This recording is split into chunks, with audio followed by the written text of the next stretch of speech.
एक कविता संघर्षों के नाम, एक कविता प्रतिरोध के नाम, एक कविता उम्मीदों के नाम, एक कविता तनी हुई मुट्ठियों के नाम, एक कविता अपने वजूद के नाम, एक कविता आपके नाम। अब पहुंची हो सड़क तुम गांव, जब पूरा गांव शहर जा चुका। सड़क मुस्कुराई, सचमुच कितने भोले हो भाई। पत्थर, लकड़ी और खड़िया तो बची है ना। आपने ये पंक्तियां अगर न सुनी हो तो गौर कीजिएगा। एक और कविता छोटी सी। पहाड़ इसलिए पहाड़ है क्योंकि जितना फैला है वह आसमान में, उससे अधिक धंसा है कहीं अपनी जमीन में। ये कविताएं हैं महेश चंद्र पुनेठा की, और महेश चंद्र पुनेठा की तमाम कविताएं इतनी मारक, इतनी वैविध्यपूर्ण हैं और आम लोक जीवन, सामान्य भावभूमि पर खड़े होकर सभ्यता से कुछ गहरे सवाल करती हुई कविताएं हैं, सत्ता से सवाल करती हुई कविताएं हैं, वर्चस्व से सवाल करती हुई कविताएं हैं। और आज पहाड़ के बीच में महेश चंद्र पुनेठा की कुछ कविताओं के साथ एक कविता आपके नाम श्रृंखला में मैं हाजिर हूं और सुनाता हूं महेश चंद्र पुनेठा के कुछ बेहद चुनिंदा वे कविताएं जो मुझे बहुत पसंद हैं। स्वागत है आप सभी का एक कविता आपके नाम श्रृंखला के इस खास एपिसोड में। महेश चंद्र पुनेठा की एक बहुत प्यारी कविता है पहाड़ टूटना। अक्सर बाबा साहब डॉक्टर अंबेडकर एक बात कहते थे, जब गांधी गांव को लेकर नॉस्टैल्जिक थे, और हम सब भी गांव को लेकर बहुत नॉस्टैल्जिक होते हैं कि गांव ऐसा लगता है बहुत सुनहरा, बहुत खूबसूरत, परंपरा आधुनिकता का एक गठजोड़, बहुत सुनहरे यादों के तहत हम गांव को याद करते हैं। लेकिन डॉक्टर अंबेडकर कहते हैं कि गांव सामंतवाद, जातिवाद के अंधे कुएं जैसे हैं। यानी कोई ऐसी जगह, यानी कोई ऐसा संदर्भ जिसे एक व्यक्ति बहुत रोमांटिक होकर के याद करता है, वहीं दूसरे के लिए वो बहुत गहरे सवालों के साथ, चुभते हुए सवालों के साथ देखी जाने वाली हकीकत भी होती है। वैसे ही पहाड़ हैं। हम मैदानी कस्बाई लोग जब पहाड़ घूमने आते हैं तो पहाड़ को बहुत नॉस्टैल्जिक होकर देखते हैं कि ये चीड़, देवदार और बुरांश के पेड़, ये मध्यम बारिशें और मीठी हवाएं, ऐसा लगता है कि हम किसी जन्नत में हैं। पहाड़ बहुत खूबसूरत है, मगर पहाड़ों के भीतर संघर्ष क्या है, पहाड़ों के बीच का जीवन क्या है, और ये आधुनिक सभ्यता पहाड़ों से कैसा सलूक कर रही है, उन कविताओं को लेकर के मैं आपके बीच में आया हूँ। उनमें एक सबसे महत्वपूर्ण कविता महेश चंद्र पुनेठा की पहाड़ टूटना।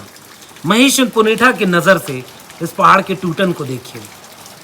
नहीं, मुझे इल्जाम न दो, मैं कहाँ टूटता हूँ आदमी पर, आदमी टूट रहा है मुझ पर।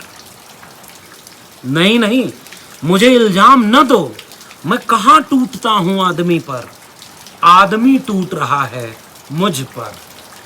मेरे बाल, मेरी खाल, मेरी हड्डी, मेरी मज्जा, मेरी पेशियां, मेरी आंतें, क्या छोड़ा है उसने साबुत मेरा।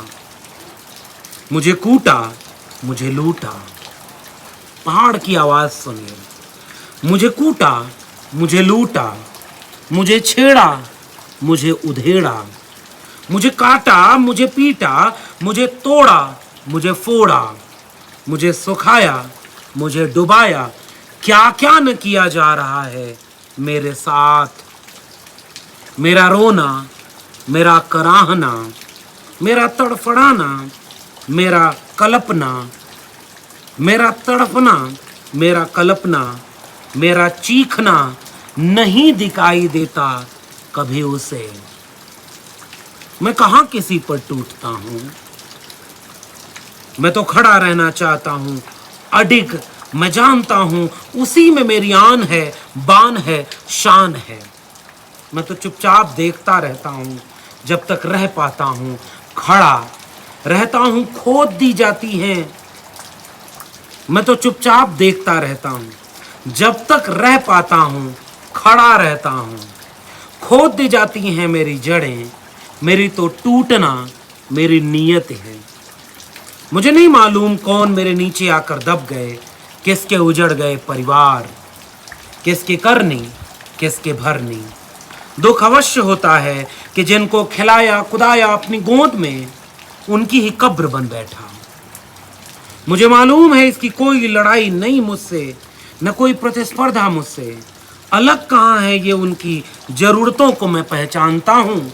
मैं ये भी जानते हैं ये उनकी जरूरतों को पहचानता हूँ। मैं ये भी जानते हैं मेरी आदतों को। मैंने जो दिया है इन्हें सहर्ष स्वीकारा है। इन्होंने इनका खोदना गोड़ना चलना फिरना हमेशा से प्रीतिकर ही लगता रहा है मुझे। इनके कुदाल कस्सी फावड़ा गैठी बेलचा संबल मुझे गुदगुदाते हैं बहुत। इनके बिना तो मैं भी रहता हूँ उदास उदास सा। सदियों से रहा है साथ इनका और मेरा। पर जिनकी इच्छाएं नहीं होती तृप्त, भूख नहीं होती शांत, क्या क्या न बना डाला है उन्होंने मुझे तोड़ने फोड़ने छेदने काटने के लिए, जैसे युद्ध करने उतरे। हाँ, मुझे नहीं पता उनके अस्त्र शस्त्र विस्फोटकों के नाम। ये फनाकार सूड़ाकार पंजाकार राक्षसी मिथक को मात देने वाले कितने विशाल काय कितने मारक हैं। मुझे जीतने आए हैं वे या खुद को हारने, मैं कह नहीं सकता। मुझे जीतने आए हैं वे या खुद को हारने, मैं कह नहीं सकता। मैं तो कह सकता हूँ सिर्फ इतना, मैं कहाँ टूटता हूँ आदमी पर। मुकेश चंद पुनेठा की कुछ और बहुत प्रिय कविताएं, जिनमें से एक है रसोई हो या फिर कोई देश ताकत से नहीं चलता। अपना रसोइया भी अजीबो गरीब है। अब इसके अर्थ को जितना आप खोल पाए खोलिएगा। इस रसोइये को बड़े बड़े ओहदों पर बैठे उन तमाम लोगों से जोड़िए जो अपने कद को सभ्यता के कद से ऊंचा कर देने के लिए इतनी सनक तक जा चुके हैं कि वो मजाक का पात्र बन चुके हैं। इस रसोइये को पहचानिए। अपना रसोइया भी अजीबो गरीब है। दुनिया के किसी भी व्यंजन की बात करो, कहता है अपनी ही रसोई से हुई थी उसकी शुरुआत। मित्रों, मैं बचपन में ये बनना चाहता था। अपना रसोइया भी अजीबो गरीब है। दुनिया के किसी भी व्यंजन की बात करो, कहता है कि अपनी ही रसोई से हुई थी उसकी शुरुआत। अपनी रसोई के तौर तरीकों को ही सर्वश्रेष्ठ बताता है। पश्चिमी दिशा की खिड़की से आने वाली हवा से भी नफरत है उसे। नए से नए व्यंजन में खूब रस लेता है। गैस के चूल्हे के बिना काम नहीं चलता उसका, लेकिन लकड़ी के चूल्हे का गुणगान करते थकता नहीं। उसी की आग को सबसे पवित्र कहता है। मैं देश नहीं बिकने दूंगा। टपकिया जले या फिर सब्जी, जलन तो दोनों से होती है। जलन तो दोनों से आती है। आश्चर्य तो तब होता है जब रसोइया एक पर चुप्पी और दूसरे पर हाहाकार मचाता है। सोचो जरा, किसी दिन दाल भात या फिर रोटी सब्जी घोषणा कर दे थाली पर अपने वर्चस्व की और बाहर कर दे मिर्च अचार सलाद खीर और करेले की सब्जी को, क्या फिर भी बचा रह पाएगा वही स्वाद थाली का? महेश चंद पुनेठा की बहुत सारी कविताएं हैं, आपको पढ़नी चाहिए। मैं एक आखिरी कविता आपसे साझा करता हूं जो मुझे बहुत पसंद है। महेश चंद पुनेठा की तो बहुत सारी कविताएं हैं जो हर किसी को पढ़नी चाहिए। मुझे जो एक कविता बहुत पसंद है, आखिर में उसे साझा करता हूँ। भगवान या बिजूका। बिजूका से आप संदर्भ यहाँ पर लेंगे कि किसान जब खेत में खुद तो हमेशा नहीं रह सकता, तो एक कृत्रिम मनुष्य बनाता है, लकड़ी डंडे और उसे कपड़ा पहना करके टांग देता है, ताकि दूर से किसान टांग देता है ताकि दूर से जानवर जो उसे बर्बाद करने आ रहे हैं उसकी फसल को, वो ये समझ जाएं कि मनुष्य खड़ा है। बिजोका इनके शब्द में है, भगवान या बिजोका। जब भी उल्लेख करते हैं वे भगवान तेरा, मुझे याद हो आता है खेत के बीच में गड़ा बिजूका, झुकी गर्दन और लटकी बाहों वाला।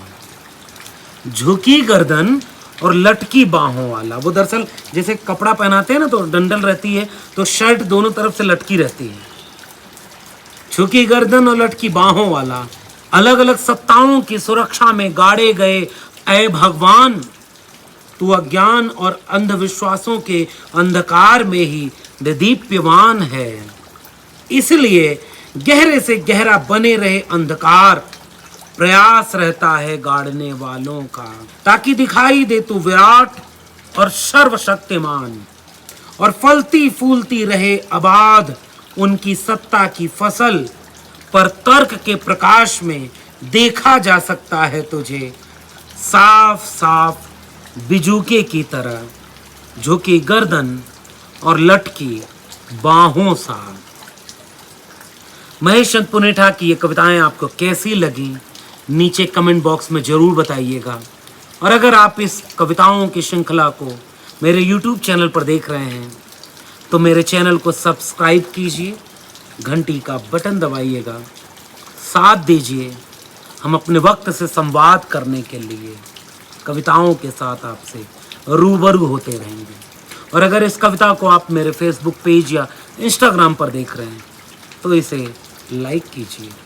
मिलते हैं कविताओं के इस खास श्रृंखला में किसी और कवि की कविताओं के साथ। तब तक के लिए बहुत बहुत शुक्रिया।